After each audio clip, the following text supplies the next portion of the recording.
कहते हैं जब सत्ता सत्य पर हावी होने लगे तो इसे आप बहुत अशुभ शुरुआत कह सकते हैं। इससे देश को बचाने की पहली जिम्मेदारी सिर्फ और सिर्फ मीडिया की होती है, पत्रकारों की होती है, और यह जिम्मेदारी पत्रकारों को निभानी ही पड़ेगी। सरकार और मीडिया एक दूसरे के पूरक भी हैं और एक दूसरे के आलोचक भी हैं।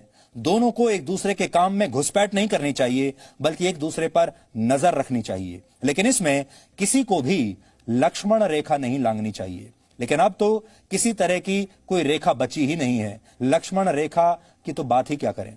लक्ष्मण रेखाएं लांघने का ही परिणाम है कि नेताओं के बाद पत्रकारिता ने भी अब धीरे धीरे अपना भरोसा आप लोगों के बीच छोड़ दिया है, खो दिया है। हिंदी पत्रकारिता के पितामह माने जाने वाले गणेश शंकर विद्यार्थी ने एक बार कहा था, हम न्याय में राजा और प्रजा दोनों का साथ देंगे, परंतु अन्याय में दोनों में से किसी का भी नहीं। लेकिन आज के दौर में अगर पत्रकार इनमें से किसी का भी साथ न दे तो वो निशाने पर आ जाता है और फिर उसके द्वारा दिखाया गया सच उनके लिए ही परेशानी की वजह बन जाता है। लेकिन अगर पत्रकार एक तरफा हो जाएं, सत्ता की स्तुति करने लगें, तो उनकी राह आसान हो जाती है। और ऐसा ना करने पर जो होता है वो आज आप सबके सामने है। हमारी हमेशा एक ही मंशा रही है, हम जब अन्याय होता है, जब गलत बात होती है, ना राजा का साथ देते हैं ना प्रजा का साथ देते हैं। जब जब हमें ऐसा लगा कि देश की जो जनता है वो भी शायद गलत दिशा में जा रही, क्योंकि हो सकता है आपको कुछ बातें ऐसी हों जो सुनने में आपको बहुत अच्छी लगती हैं, जो देखने में आपको बहुत अच्छी लगती हैं, लेकिन वो अच्छी हैं नहीं, उस पर भी हमने आपको हमेशा आगाह किया है और टीआरपी की चिंता हमने कभी नहीं की। अपना नुकसान करके हमने आपको वो बातें बताई हैं जो शायद आपको भी अच्छी न लगी हो। इसलिए आज हमारी आप सबसे ये अपील है कि आज जो कुछ हुआ है, अर्नब गोस्वामी की पत्रकारिता आपको पसंद आती हो ना पसंद आती हो, इससे पहले उनके जो जितने केस चले होंगे हम उस पर कोई टिप्पणी नहीं करना चाहते। ये केस भी आगे जब अदालत में चलेगा उस पर भी कोई टिप्पणी नहीं करना चाहते, क्योंकि आगे चलकर हर केस अदालत में जब जाएगा तो अदालत में तो फैसला हो ही जाएगा।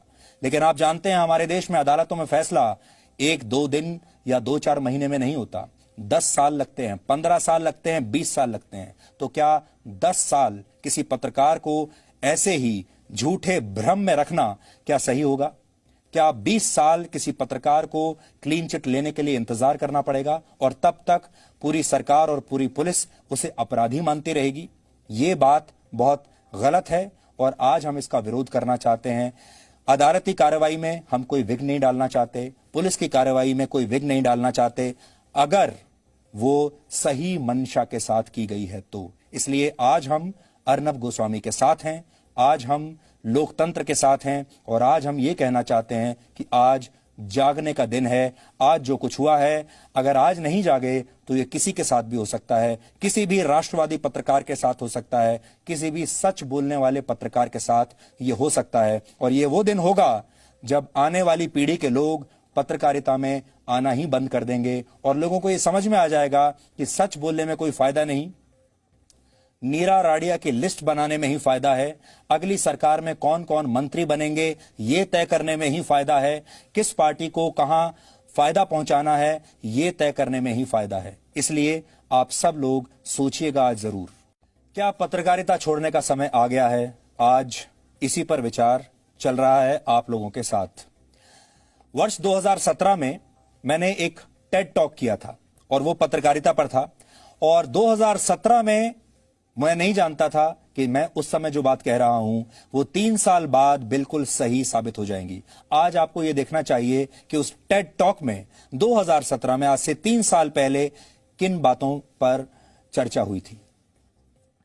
मुझे लगता है अभी तक editors used to be the gatekeepers.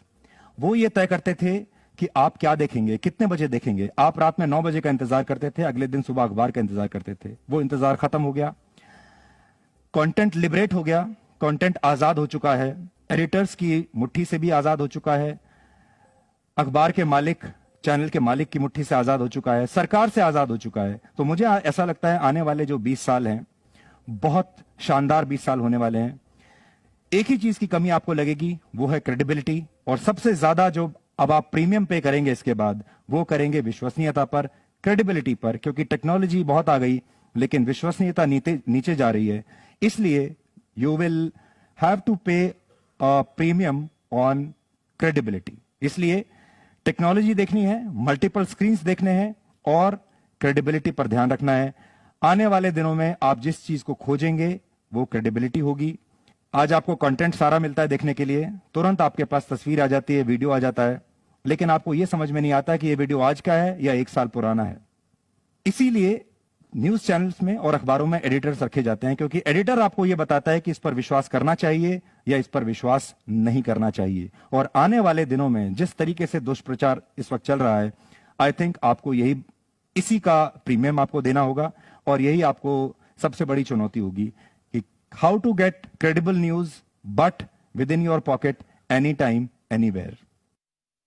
यहां क्रेडिबिलिटी, विश्वसनीयता का मतलब है कि आप तक सही खबर पहुंचे। जो खबर लोग रुकवाना चाहते हैं वो खबर भी आप तक पहुंचे, लेकिन अब ऐसा लगता है कि वो काम धीरे धीरे बहुत मुश्किल होता जा रहा है। इसलिए अब कोई भी पत्रकार, कोई भी एडिटर और कोई भी बड़ा न्यूज एंकर सिर्फ इस चिंता में रहेगा कि अगर उसने गलती से भी सच कह दिया, अगर उसे सच बोलने का जुनून है, अगर वो, और खास तौर पर अगर वो राष्ट्रवादी हुआ, अगर उसने भारत के बारे में सोचना शुरू कर दिया, देश के बारे में सोचना शुरू कर दिया, टुकड़े टुकड़े गैंग के खिलाफ बोलना शुरू कर दिया, तो फिर उसे जान से मारने की धमकियां मिलेंगी। और अगर वहां से भी बच गया तो फिर किसी न किसी राज्य में कोई ना कोई सरकार, कोई ना कोई नेता जो उससे परेशान होगा वो एफआईआर करेगा और फिर अदालती चक्कर शुरू हो जाएंगे और पूरा जीवन इसी में बीत जाएगा। इसलिए फिर वही बात है कि क्या पत्रकारिता को अब अलविदा कहने का समय आ गया है? मुझे ऐसा लगता है कि इस पर विचार जरूर होना चाहिए। हालांकि अभी थोड़ी सी ताकत और बची हुई है जी न्यूज जैसे चैनल्स में, और थोड़ा लड़ सकते हैं। अगर आप लोगों ने साथ दिया तो और कुछ और समय तक इन ताकतों से लड़ने की ताकत हमारे अंदर है, लेकिन अगर आपने साथ नहीं दिया तो फिर धीरे धीरे धीरे ये लड़ाई मुश्किल होती चली जाएगी।